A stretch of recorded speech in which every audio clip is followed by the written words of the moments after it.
Building your base is very important. Assassin's Creed Shadows gives us lots of buffs and abilities to make traversing and exploring Assassin's Creed Shadows more enjoyable. There are several buildings that we probably need to talk about, and the most important one, in my opinion, is probably the Kakariga. When you get this to max level, you can see it adds additional Kakarigas to the map. So this means as you're out and about in the world exploring, you'll find more Kakarigas to make fast traveling around much more convenient, which just in general is a very nice quality of life. That's just one example though. So a quick touch on the other buildings and my opinion of them. Obviously the Hiroma doesn't really do very much, it's just where everything starts. The stables are good if you plan to use a lot of scouts. They're not really necessary, even with lots of scouts, and this maxed out, you really don't get that many resources from the scouts anyway. I should have something flash up on the screen where I literally had a full set of scouts come in. Wasn't even that much in the way of resources. You'll get way more as you're out exploring the world anyway. We just spoke about the Kakariga and its importance. We have the study. Getting this upgraded is kind of useful, but it's a bit weird because as you can see, this makes it so that you get more scouts. So if you like the idea of the scouting stuff, it's useful for that. But also it reduces the search zone for quests. Now, I don't have footage of this, but this is kind of weird because ordinarily we are supposed to send scouts out to find where the quests are, and then we go and investigate where the scout finds things. Whereas that seems to affect the exploration mode, where sometimes instead of giving you a specific point, it gives you an area to search. Well, that closes that down, which you wouldn't ordinarily have unless you've sent your scouts in. For me, that's a really strange upgrade to have in the game. Obviously, I've just been using guided mode because I don't see why we would waste time sending scouts out for something that it doesn't even like take time or anything. You're literally just there on the map trying to guess where to send the scout. I do not think it adds that much to the game, so I just haven't been interfacing with that very much. So the study's okay if you want to use your scouts to get some extra resources, but realistically, just not a priority at all, so you can pretty much ignore that one. You are going to upgrade all of these anyway. We do want the base level to go up. The forge is probably the highest priority, maybe joint with the Kakariga. You guys will have to decide whether or not you want to or are in a position to create cool weapons, or if you want more fast travel points. Ignore the level requirement because that is not the important thing about this. The important thing is the legendary engravings. In case you haven't noticed, the reason that's important is because whenever you pick up a legendary item, you actually get its perk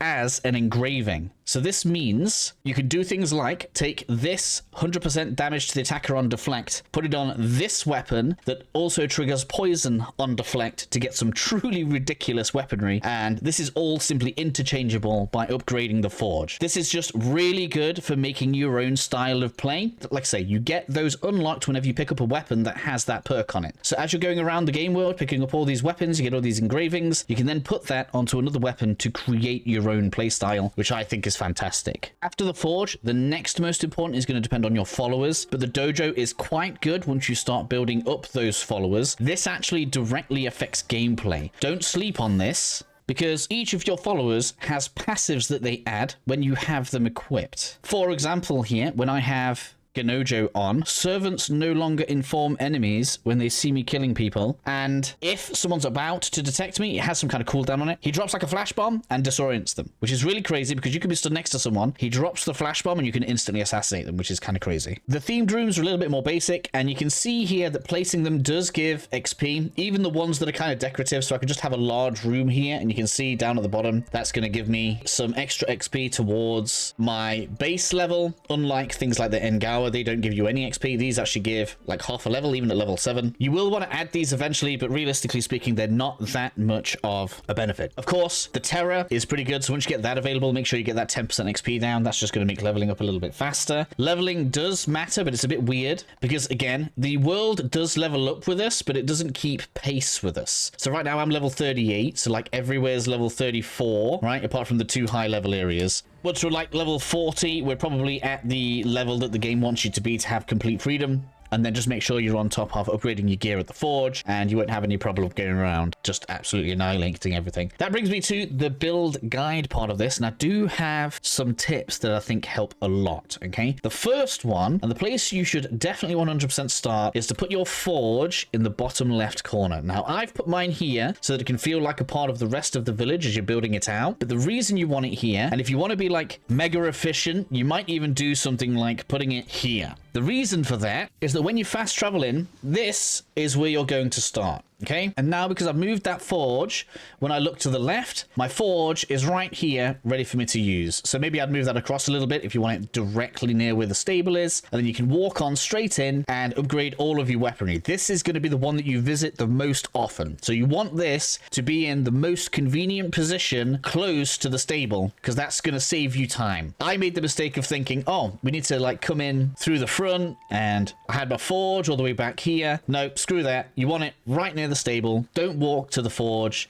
Make sure like it's not even where I put mine. You want it literally here, so that you are able to just come on up, get into the forge, like I should be in it already by now, and upgrade all of my gear. The next most used building, and so one that should also be on the left side as we're looking on here, is the dojo. Now you might want this to be in a bit more of a decorative position, because we're not going to visit it as often as the forge. We're only going to go in here, upgrade the followers, and then leave. So you could choose to make this go somewhere else, but I like to have it be almost like my little main entrance. Like maybe I'll put like a pond in the middle of here to make this a bit more decorative, so this looks kind of cool. And then maybe have the exits on the other side lead out into the greater village. We don't need to care about things like the study or the kakariga or the terror. The home kakariga is not any different to any of the ones that you'll see out and about. Anything you can do in a normal kakariga out in the wild, you can do here, vice versa. So there's almost no reason to visit it, because you could do it at any other one. Like if you're fast traveling somewhere to use a kakariga, you might as well go towards a quest. We don't need that. We obviously can't move the stable. We can't move the Hiroma. It's a kind of a shame we can't make our own little entrance bit here, but ultimately this is where I like to go. And from here, you're basically just going to be making things decorative. Some tips for this then, which are not immediately obvious. First things first is we can actually attach the buildings with these enagua things. So if I go ahead, go on down to the bottom, we get the engawas, and then we can select one. Now you'll see that we have these points here, which is where they can be connected to. We can obviously rotate this around, and you can have these come on out of the buildings just to look nice and decorative, give yourself some paths as you're going around. Something that's less obvious is you can actually attach the buildings together to make something more interesting. So if I pick this up, you can see that it has the points all highlighted on the side. And if I pick this one up, you should see that we can actually attach this to the side like this. You need to bear in mind that for whatever reason, sometimes different sides won't tessellate very well. Like for example, when it's this way around, look, it'll attach there. But for whatever reason, if I try and make it this way, it won't let me attach it that way around. Okay? So you just need to pay attention to where the connection points are so that you can have the buildings look how you want them to look. Cool thing is, once we understand this a little bit, we can actually make something that looks kind of cool. So I've already, as you can see, just kind of attached a load of buildings together here, just because I was messing around for the video, which means I've actually learned something as we were going along here. We can actually chain these buildings together to make something kind of cool, and actually mostly unique, because I don't think there's actually other buildings like this within the game already. So I want to make sure that I've got a building out on the end here, because then I can go ahead and get the engaus out here like this. I can place that, obviously because it's got the quick selection there, I can have that put in like so. There is a bit of a bummer here. Some of the decorations, we're not allowed to mix them together. So for example, I placed a pond in the center of my building here, and there's a little tree with a decoration and a rock that actually only takes up 1 square, and it looked really nice. And I was like, oh man, like that would go perfect in this corner. Like it literally suits it. It would 100% just look like a part of the tile, but we are just not able to mix anything around. So anybody that makes mods for Ubisoft games, just let us overwrite things. There's how we make something that looks kind of cool, a little bit different, a little bit more unique out of the tools that the game gives us, and you are now able to build anything that you like in Assassin's Creed Shadows.